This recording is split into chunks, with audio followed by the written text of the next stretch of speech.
Good evening, everyone, and it's a pleasure to welcome everyone to the University of New England, including our guests from far away, a lot of folks from Texas, and a lot of folks from right here in Biddeford, Maine. So it's a real pleasure to welcome you to the annual George and Barbara Bush Distinguished Lecture.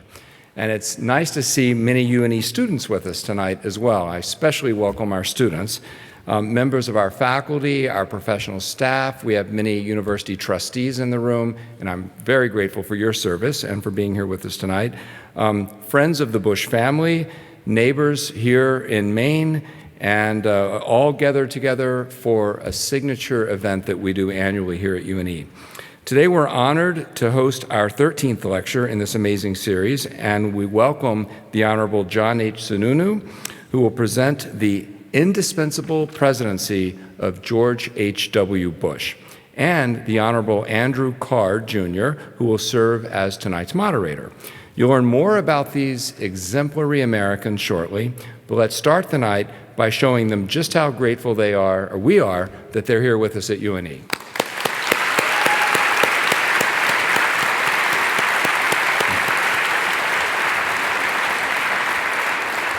So we offer this series as a way of celebrating the remarkable lives of President George Herbert Walker Bush and First Lady Barbara Bush. We were fortunate at UNE to befriend them both during their later years, and this lecture series serves as a lasting tribute to the connection that we formed with them.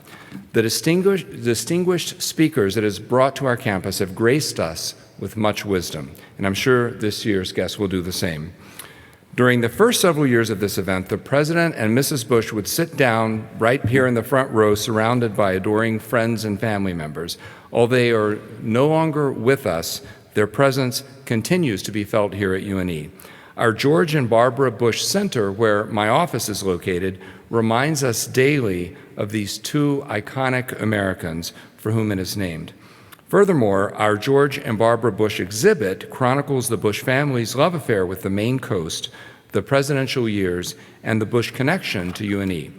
And if you haven't had a chance to see the exhibit, please do come to the Bush Center and check it out. The President and First Lady exemplified the commitment to public service that characterized America's greatest generation. Leading by example, they dedicated their lives to others. They were role models in their time, just as they continue to be for us today. At UNE, we had the privilege of getting to know them on a personal level. They ventured up to the Saco River from time to time on their boat to visit our campus, taking a special interest in our students and their activities. Our UNE family and their family bonded over our shared passion for brightening the lives of others. We're joined by a number of special guests this evening who similarly make it their business to brighten the lives of others. At this time, I would like to briefly honor them. Several current and former UNE trustees are in attendance tonight. I would ask them to rise. The university trustees, could you please rise to be recognized?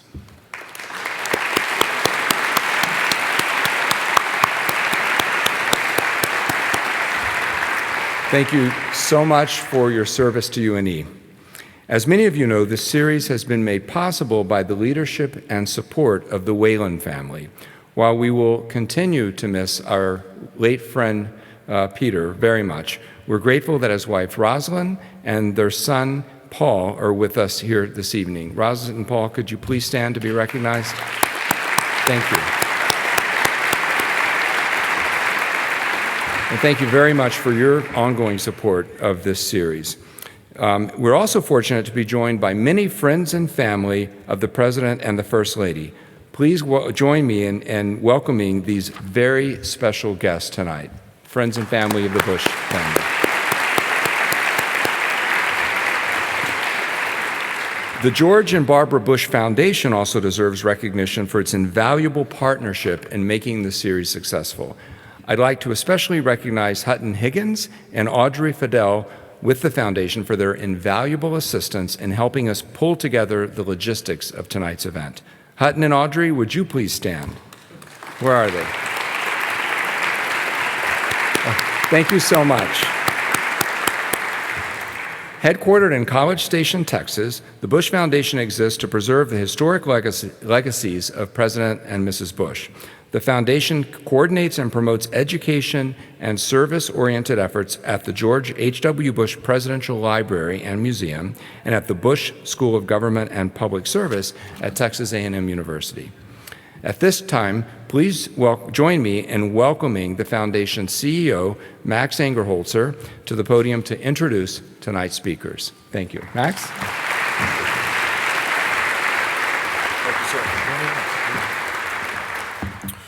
Good evening. Thank you so much for that warm welcome. And Dr. Herbert, we're so proud to partner with you all on this, and your colleagues have been tremendous. So we're excited to be here for the 13th lecture.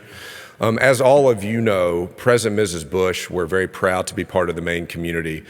And I know how much their relationship with UNE meant to them. And so it means a lot that you could all be here with us this evening. When I think about the importance of this lecture, I think about the legacies of President and Mrs. Bush. And I feel strongly that with all the challenges we're facing domestically and internationally, that their legacies of service and putting others before themselves is more important than they've ever been. And so this lecture allows us to look at those lessons from the life of President Bush and Mrs. Bush. And so I think it's very valuable. So, Mr. President, thank you for giving us that opportunity.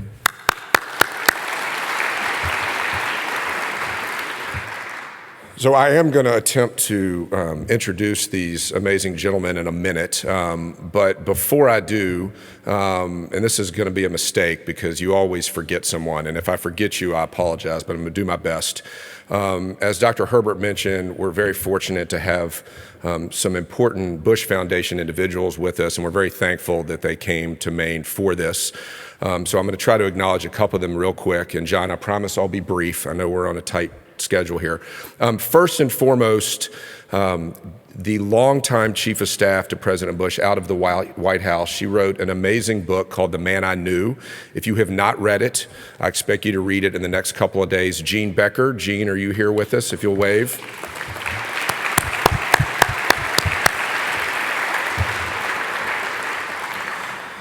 So I would also like to introduce, they're members of our Board of Trustees, Ambassador Sue Cobb and Ambassador Chuck Cobb. Sue is my favorite Ambassador Cobb, but I also like Chuck, Sue and Chuck.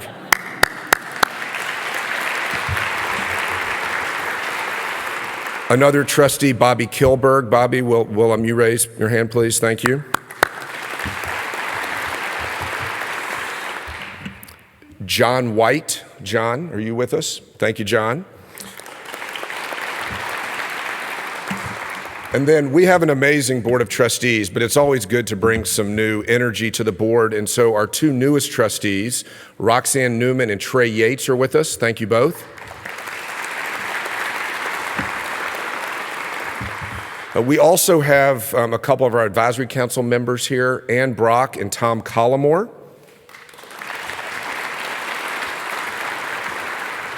And then, as Dr. Herbert was alluding to earlier, one of the great things about being at the George and Barbara Bush Foundation is that we work hand in hand with the Presidential Library and with the Bush School of Government and Public Service at Texas A&M every day. So I have my partner in crime, the Dean of the Bush School, Frank Ashley. Frank, thanks for being here.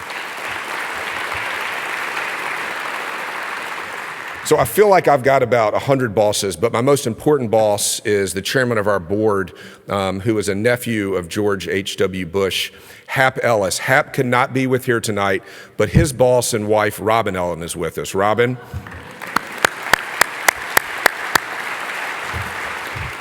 Okay, thank you for allowing me to introduce those people that are so important to us.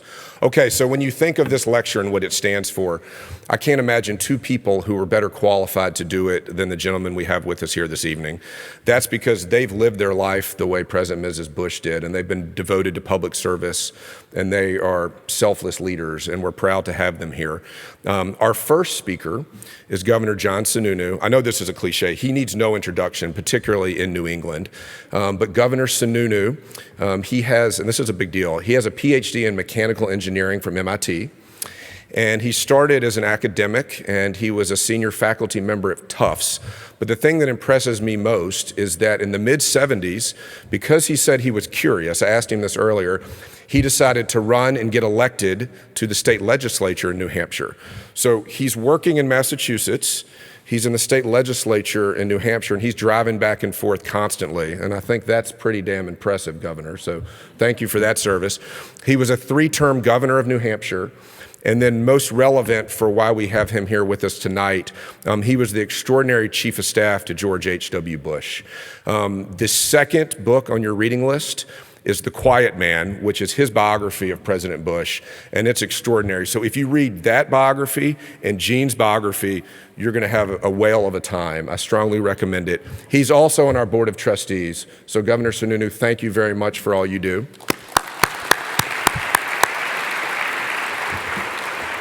And then you're going to see some parallels in terms of their trajectories, but our next special guest is Secretary Andy Card. So Andy studied at the Merchant Marine Academy. He got an engineering degree at the University of South Carolina. He also, as a very young man, served in state politics. He was in the state legislature in Massachusetts. He served in a number of roles in the White House under President Reagan. And then his most important role, and I think why President Bush, one of the many reasons why he was so successful as president, was he was Deputy Chief of Staff to Chief of Staff John Sununu. Toward the end of President Bush's administration, he served as Secretary of Transportation, spent a little time at General Motors after that, and then served for more than 5 years as President George W. Bush's Chief of Staff. And that was an extraordinary period, and y'all all know the history of that. Following his service there, he was Dean of the Bush School at Texas A&M. Very proud that he was in College Station. And then he was president of Franklin Pierce University. And he's on our board of directors. I do notice, and I'm sorry to call him out, but we have another advisory council member, Tom Frechette. Tom, will you raise your hand as well, please? Thank you, Tom. So without further ado, I'm going to turn the microphone over to Secretary Card. Thank you very much. Thank you very much. This is a treat for us to be here. I'll speak for me first, and thank you very much, Mr. President, for allowing us to come back.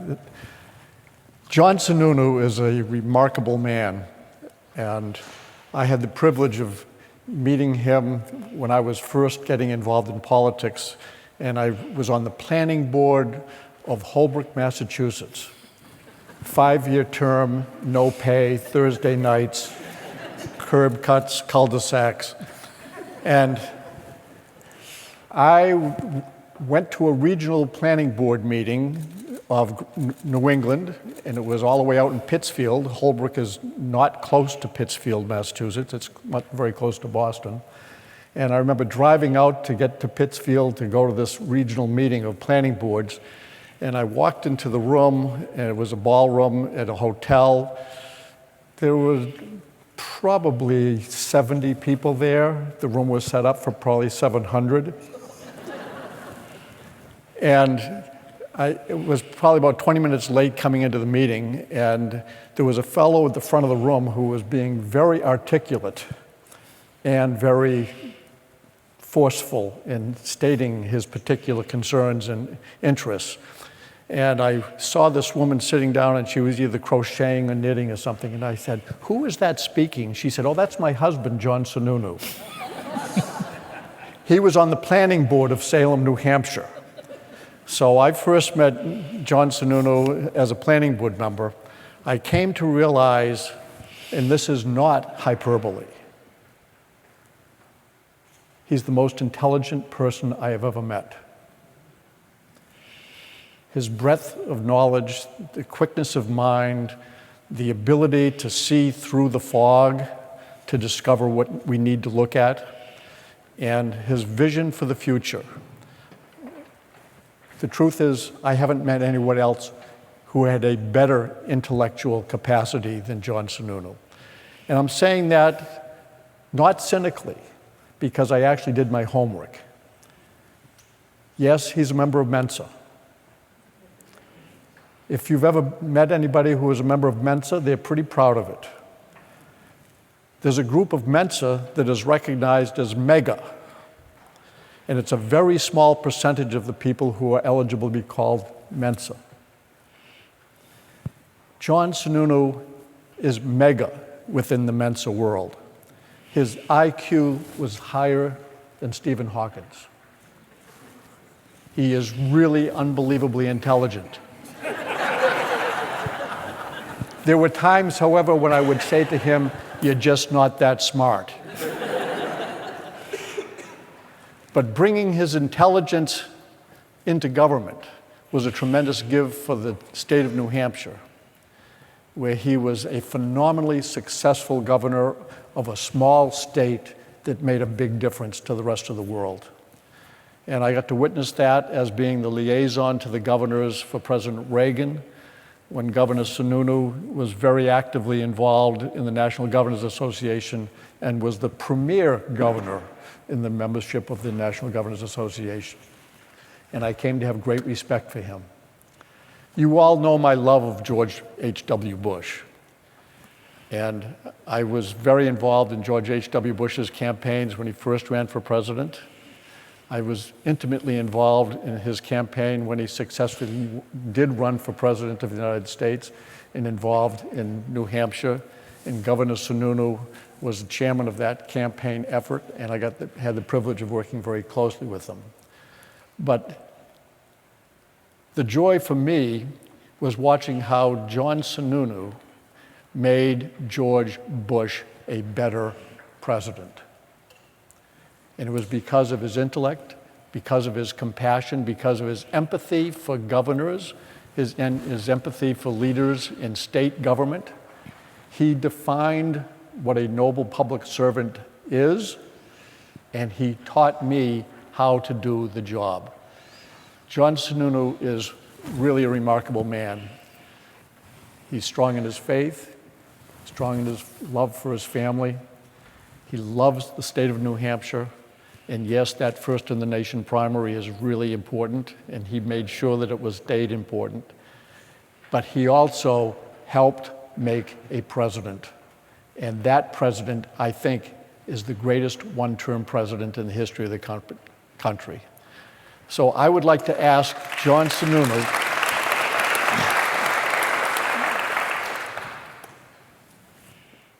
the election after Ronald Reagan could not run again was a very important election.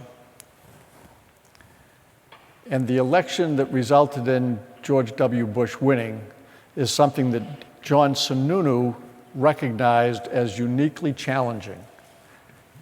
And he helped overcome the challenges, and I'd love to have him talk about that political conversation that you had so many years ago. Now that you've spilled the beans, all the things that I've been trying to hide all these years, Andy, but thank you very much for the kind words.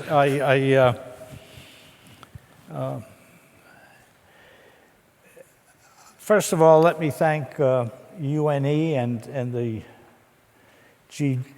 trustees of the George and Barbara Bush Foundation for giving me a chance to do something that is one of the things I'd really like doing the most, and that's to talk about a president that I loved working for, that I had a wonderful time working for. I occasionally have people come up and thank me for my service, and I say, I really feel guilty taking your thanks because I had a ball. And George Bush made it that way. Let me tell you what my purpose that I'd like you to walk away, what I'd like you to walk away from today. And that is to understand that George Bush's reputation as a great foreign policy president was earned. But in fact, George Bush was also a fantastic domestic policy president. And in my book, I talk about the fact that he suffers from the Babe Ruth syndrome. We all remember Babe Ruth was a great hitter, and we forget that he was also one of the greatest pitchers of all time. George Bush was a great foreign policy president, but he was also one of the greatest domestic policy presidents of all time. In fact, George Bush passed more impactful domestic legislation than any president except Lyndon Johnson, who took advantage of a Congress that was amenable after the Kennedy assassination, and Franklin Roosevelt, who took advantage of a Congress that was helping him get the country out of recession. George Bush's domestic policy ranks up there with the triumvirate of domestic policy presidents. Now, to understand how spectacular what he did was, let me take you back to the time that Andy referred to, the time that George Bush, succeeding after 8 years as Ronald Reagan's vice president, decides that he wants to run for president. He has always had that ambition. But in spite of the fact that he wanted to run, it was not an easy challenge. Think about the following. Since Dwight David Eisenhower was president, first elected in '52 and then in '56, no party, Republican or Democrat, has succeeded to the White House for 3 consecutive terms. After 2 terms, at most, there is a change in party. There's only one exception to that, and that's George Herbert Walker Bush. Theoretically, the political pendulum was swinging towards Democrats in '88. And so it was not an easy race for George Bush. Now, lest I mislead you, the pendulum actually did swing to the Democrats in '88. George Bush overcame that pendulum swing. What do I mean? In 1988, the Democrats won 260 House seats to 175 House seats for Republicans. They won 55 Senate seats to 45 Senate seats for the Republicans.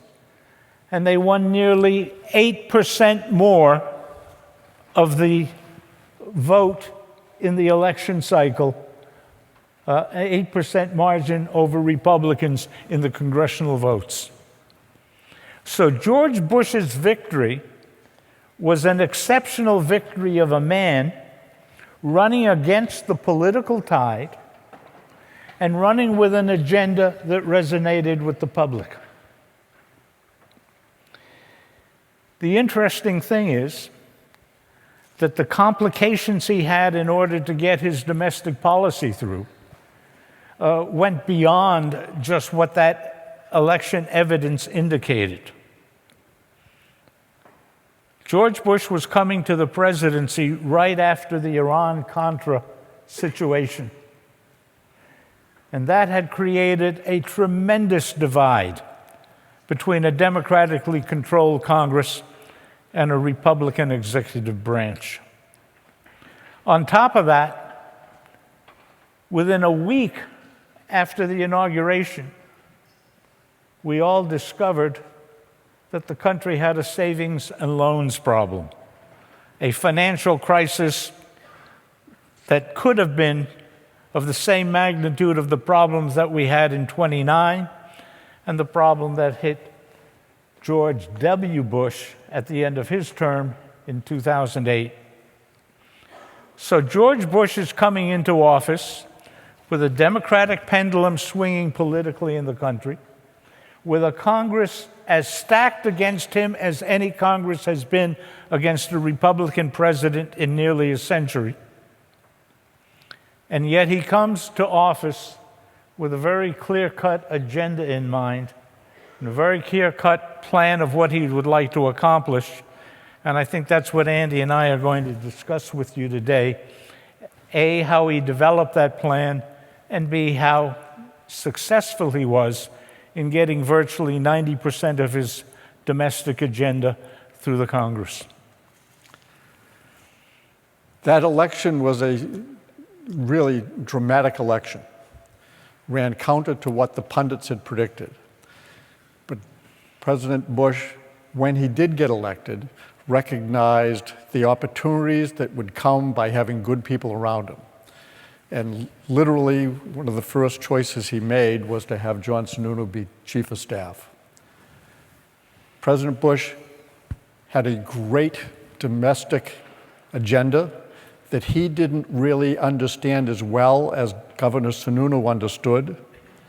And Governor Sununu helped show how governors would rally around the causes that the president had, and I was a witness to that. It started with education, and President Bush used to confuse Medicare and Medicaid.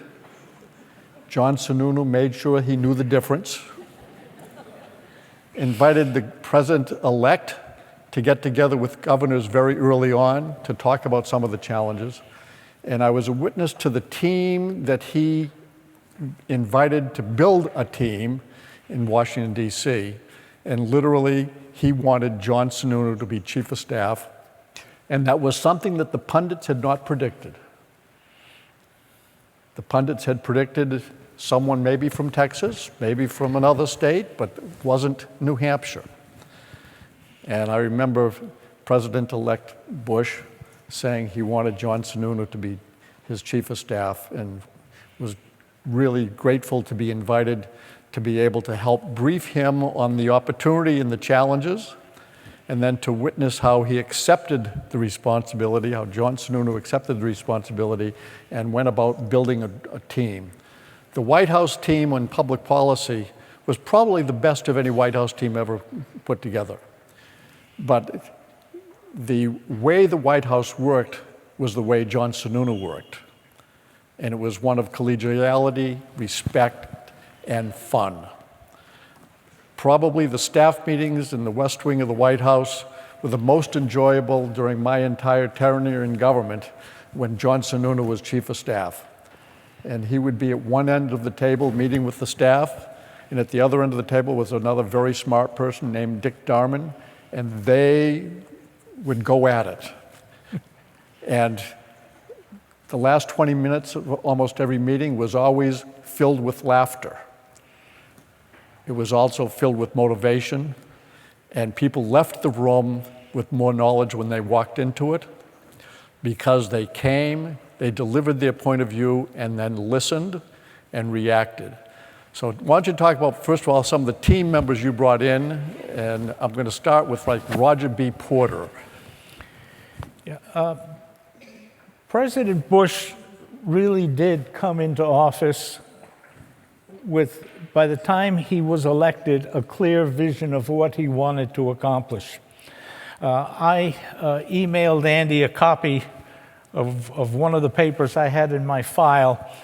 It's a 14-page agenda typed by George Herbert Walker Bush himself, which means it's full of typos,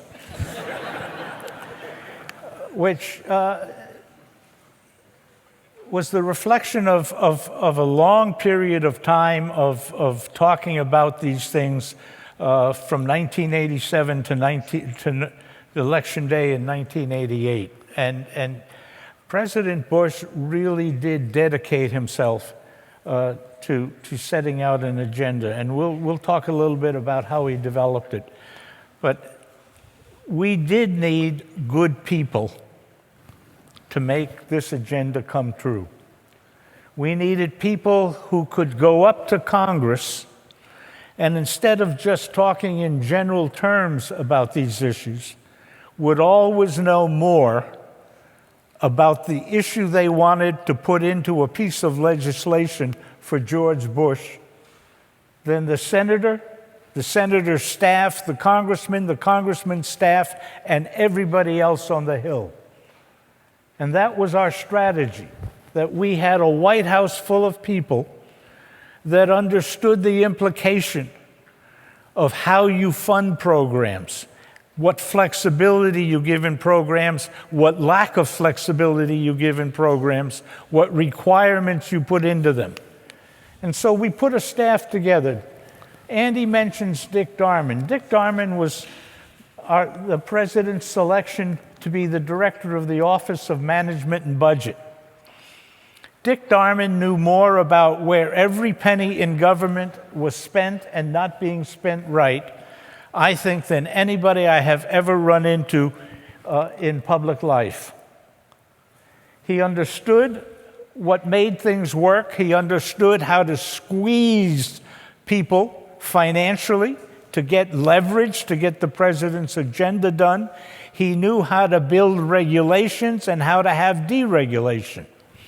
And Dick Darman was an absolutely essential part of getting the domestic policy put together. To run domestic policy in general terms in the White House, there was a gentleman from Harvard by the name of Roger Porter, probably the hardest working public servant I've ever had the opportunity to work with. Smart. He had been in the Ford White House. He was in the Reagan White House. He understood the issues involved in esoteric subjects like how do you make a clean air bill work? He understood issues that were required in order to establish an energy policy that worked. He understood the nuances of what you wanted to do to make a crime bill reflect the needs of communities, not just the visions of some staffer and the Senate staff. We went beyond that. Andy had spent time in the legislature in Massachusetts. He understood very well that if you want to make America work, you have to put policies and legislation in place that reflects the needs and the different needs of the 50 states across the country. Andy understood the importance of the legislatures and that we had to put something together that gave them both strength to act on and restricted them from overacting. He understood the importance of governors around the country and the reality that it's governors that make domestic policy work, not the Senate, not Congress, after the legislation is passed. We went beyond that. We had a team across the board that understood how to move paper through quickly. We made sure we had a team there that had the fundamental commitment to the president. Andy talked about that morning meeting. The key to that morning meeting is that we had 20 people gathered from 7:30 to 8 o'clock. I would then go in after that meeting to the president for a meeting from 8 o'clock to 9:30 of the president, myself, the vice president, Brent Scowcroft. And it was in that meeting that the president heard from me what I had just heard from the staff from 7:30 to 8, and I was able to get from the president what he wanted me to take back to the staff during the day. But that morning meeting, 20 people would come representing domestic policy, representing the issues associated with the financial needs of certain departments. Some people had better relationship or responsibilities with treasuries, others had responsibilities with transportation and so on. Brent Scowcroft was there. He was the head of the National Security Council. It was a gathering of the 20 people that made the White House work. And they came to that meeting knowing that they were being asked to let the other 20 members at that table know what problems they thought might be a difficult problem that day, what problems they might have solved from the previous day, and whatever they wanted me to take in to the president. And that was all done in a half an hour. And in a way, as Andy has said, where people exchanged their views, teased each other, in essence put their personalities on the table and took the responsibility for whatever they had done right the day before or whatever they had done wrong. It was their opportunity to set the stage for the president for the day moving forward. And Andy talked about the quality of these people in terms of policy. I really do think, as much as it may sound immodest, that gathering of the 4 or 5 or 6 people we've mentioned here in terms of domestic policy, these are people who understood not only the bumper sticker statements of domestic policy, but how to put into place the details that made legislation work and made legislation long-lasting. And in terms of long-lasting, I find it paradoxical, I find it almost surprising that George Bush, the foreign policy president, as many people thought of him, that his foreign policy achievements, as significant as they were, have been blunted to a great extent by the mistakes of the last few presidencies, but his domestic policy achievements continue to be the landmark legislation on which things like the environment, the result on the environment for this country still hang on the Clean Air amendments that we passed. The Americans with Disabilities Act still governs how we deal with the needs and the rights of those that have disabilities. The Civil Rights Act that we passed defined the opening up of the a number of workplaces and workplace needs and education needs that needed clearing up at that time. The crime bill was the first bill that put into place direct funding to communities in such a way that they could begin to put together the technology that was necessary to bring a little bit of order to communities and cities that had been stricken by crime and the problems of drugs. The Energy Policy Act, which set the stage for deregulation and defined the opening up of the mineral resources and oil resources that this country has.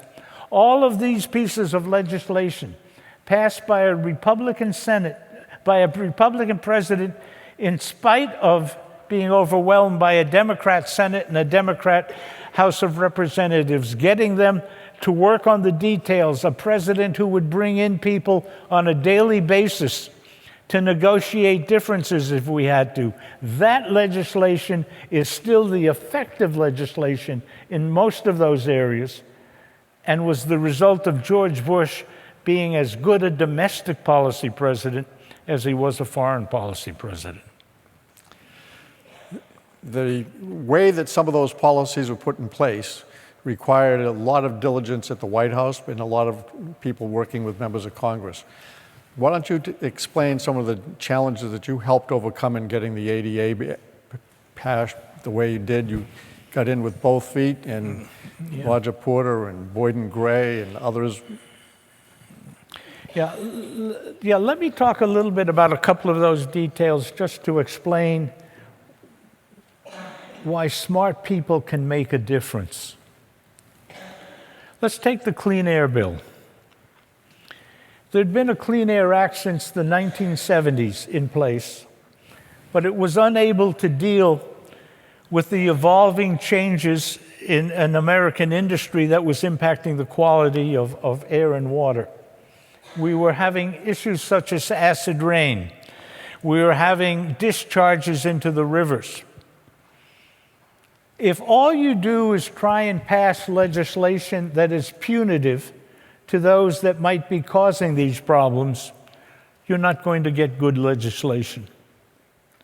The key to the Clean Air Bill was to recognize that we needed legislation that was bought into by both those that were doing the discharging and those that were receiving the negative impacts of what was being discharged. And that's where someone like Roger Porter came into play. And he would sit down with the congressman from Ohio, where a lot of the emission from coal plants was taking place, and the congressman from New England, and he would find ways in which we could benefit each group with the details of the legislation. It was, in fact, that legislation that discovered that some components of industry can reduce emissions for a much less cost than other components of industry.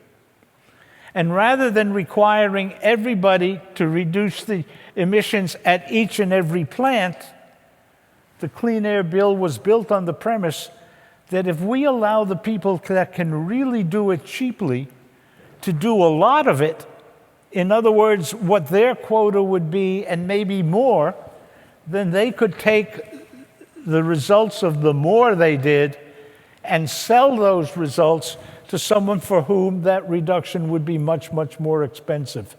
Cap and trade.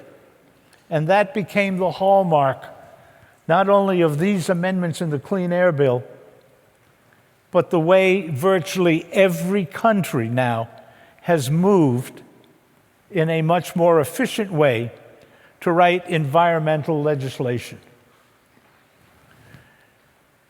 The ADA bill that Andy mentions, the Americans with Disabilities Act, it was, for me, an education to be working with Boyd and Gray, the President's legal counsel, and Dick Thornburgh, the President's Attorney General, and trying to negotiate with Teddy Kennedy the language that was involved in the Americans with Disabilities Act.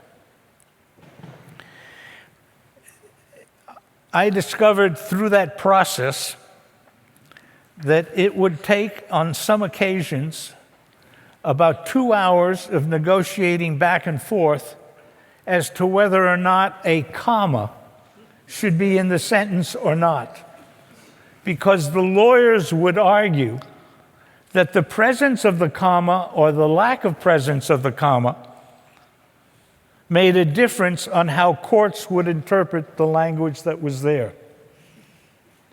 So I would have to get all of my if you got to do this and you got to do that and you can't do this and you can't do that, from Boyd and Gray and Dick Thornburgh, and I would have to go up to Ted Kennedy, and we would sit there for 2 hours going back and forth, and then I'd come back and say, okay, we got this far, what do we do here? Now, I have to give Ted Kennedy credit. He came prepared. He knew what he wanted to achieve.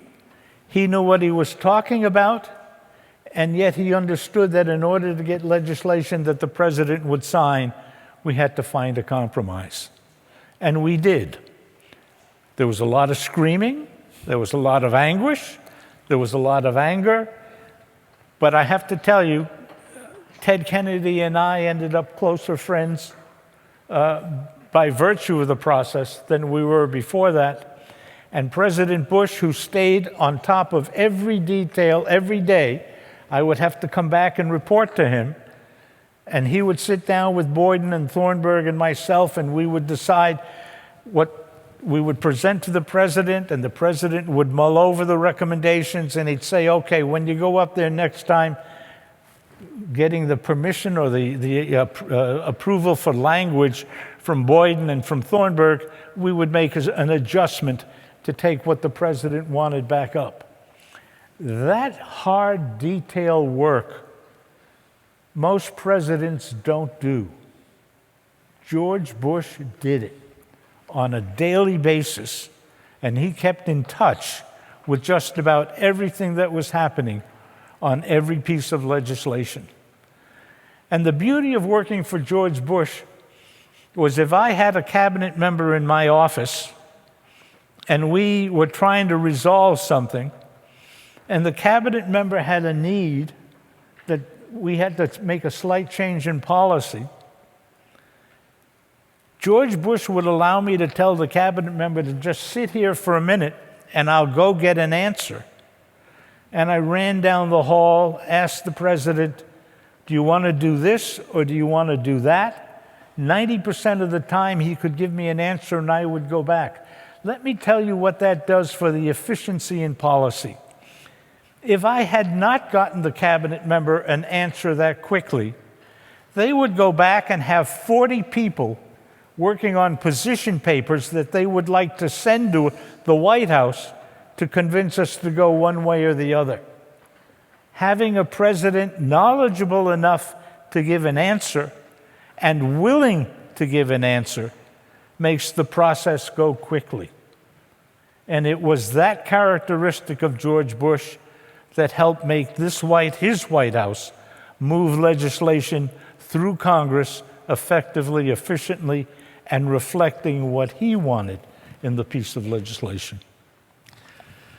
It's important for you to read John Sununu's book, The Quiet Man, about the domestic agenda that was so successful under George H.W. Bush. But I'm also going to point out that the Chief of Staff's role in foreign policy was quite significant, but John Sununu had a unique role helping another country deal with the challenges of creating a government that could make a difference.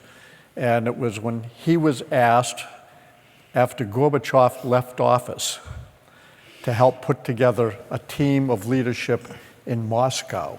Why don't you tell us about your experience in Moscow? Yeah. In '91, Gorbachev had just been elected with the first elections Russia had ever had.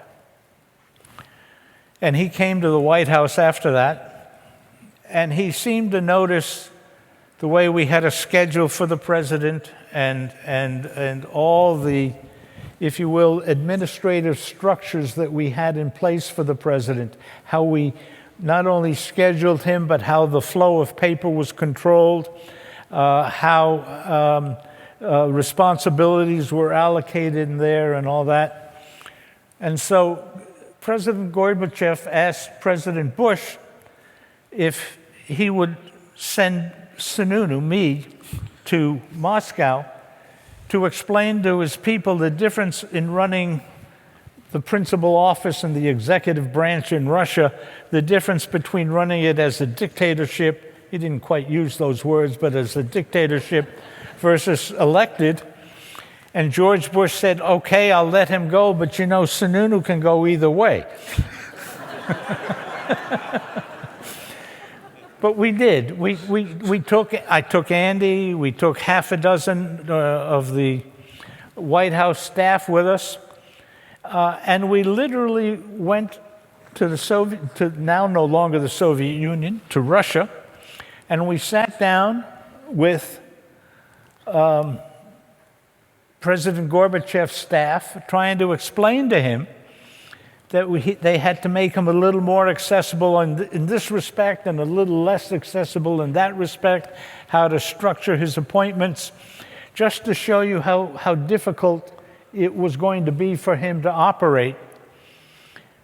We discovered as we walked towards the President Gorbachev's office, there was a table about 1/4 the size of this dais up here, full of telephones. They didn't have separate lines on the phone you could punch. There was a separate telephone for each line to each department. And I asked the gentleman that was in charge of answering the phone, I said, how can you tell which one of these is ringing? And he said, that's his job security.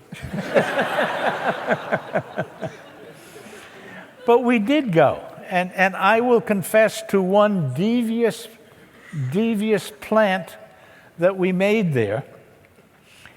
We had an opportunity to talk to their Duma, which is their legislative body. And I really reminded everybody in the legislative body when we spoke to them that now under the new structure in the Soviet Union, that legislative body had oversight over the president's office. And if they wanted, they should hold hearings trying to figure out what was going in the executive branch.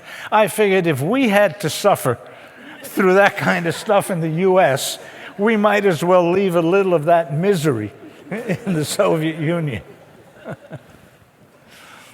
He helped change the world. John Sununu's leadership made a difference, but it wouldn't have happened if President George H.W. Bush didn't have the vision, compassion, and determination that he did have. So we're grateful for John Sununu's role, but we're even more grateful that President Bush said, John Sununu, I'd like you to be by my side when I'm President of the United States, and they made a big difference. Thank you, John Sununu.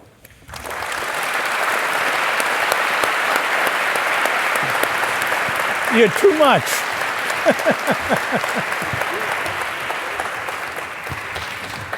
Thank you both so much. That was great, and I love hearing those inside stories. That was the best. So thank you for shedding a little more color than one often gets in just reading the headlines. So we appreciate it. And Governor Sununu, Secretary Card, on behalf of the entire UNE community, I extend my heartfelt appreciation. And once again, I'm very grateful to the Bush family and the Bush Foundation, and thank all of you for joining us. And I hope everyone has a wonderful evening.